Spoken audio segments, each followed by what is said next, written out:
welcome to day 1 of our play along video for our new piece, The Wolves, Stephen Don'tstone's The Wolves. This is day 11 overall in the overall challenge, and this is our first day on our new piece, and I'm going to play through what we've done today. The howling is entirely optional. If that bit really makes you think, oh gosh, I can't face doing this piece, just leave it out. Do the piece without the howls by all means, just for the sake of actually learning the piece. It's such a fun piece. I would much rather that you cut the howls out and played it than you thought, oh, I have to do the howls, therefore I'm not going to play it. So if you can howl though, all the better. Okay, so the howling into the back. I will just play this through at the speed today. The part of this piece you will have heard in the teaching video, because I played it all the way through, that the whole thing speeds up and speeds up and speeds up. So in future days I might do a couple of different tempos, but for this play along video I'm just going to play it at our speed really, because there's not a lot to gain trying it any slower. So we have our howl.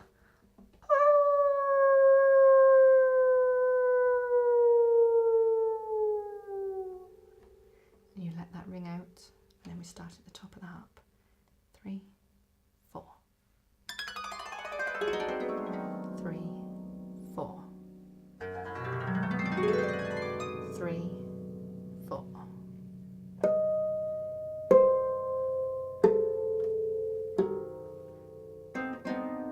2, 3, 4. 3, 4.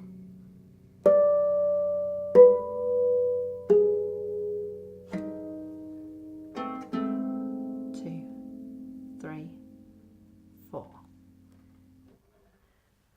There's your play along.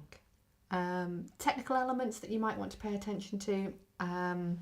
There's not a lot that I didn't really go over in depth in the teaching video.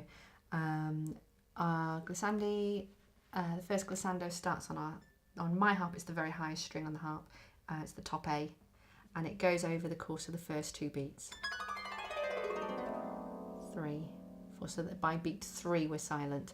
It's reverberating and all those sounds are still there, but we're not plucking any further strings on that. So 1, 2, 3, 4, and then from the F sharp at the bottom of your harp, 1, 2, 3, 4, and whether you have your left hand up to stop that note, 1, 2, 3, 4, that gives it some clarity if you can do that.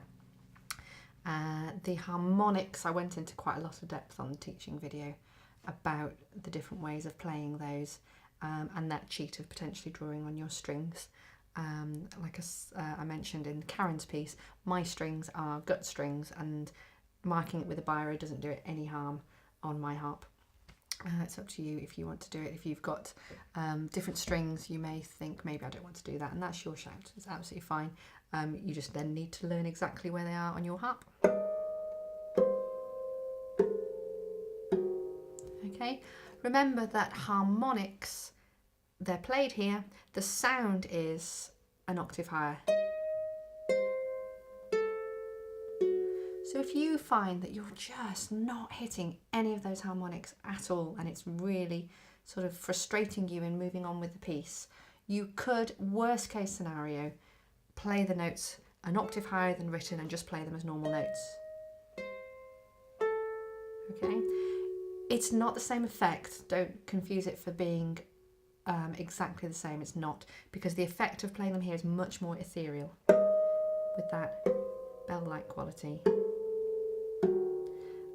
And a slightly sort of warmer sound to them than if you play them an octave up just straight. But that is a final way around it if you're really feeling like they're going to hold you up. You'll be pleased to know that once we've got past this day, I don't think we have any more harmonics in this piece. So cope with them for this first day, and then you'll be fine. And then it's just this triplet rhythm in bar 5 and again in bar 8, where you've got, and you can just kind of feel it, don't have to be too mathematical. Just be aware that you're playing the second chord very quickly. And the chord there, it looks confusing because it looks like you've got 2 quavers with the stem pointing up right on top of 2 quavers with the stem pointing down. They're all happening at the same time, all 4 of those notes. But because they are 4 notes in a row, it's the way it has to be written on the music, that they splay out either side of a central line. And then, so the first one is your thumb on the E near middle C and 4 in a row. And then when it comes back in bar 8, it's your thumb on C, middle C and 4 in a row. And the other technical thing that might be a handy thing to be aware of in this piece, I talked about how to set your levers for it.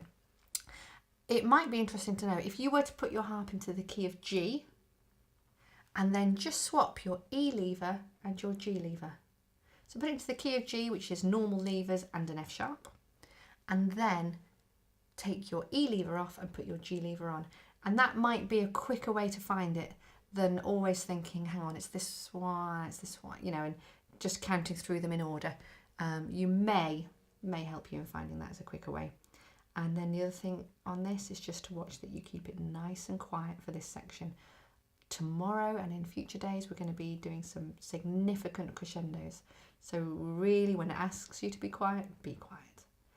But then have a difference between the triple P right at the beginning of the piece, and then by bar 7 we've got piano, just one single P.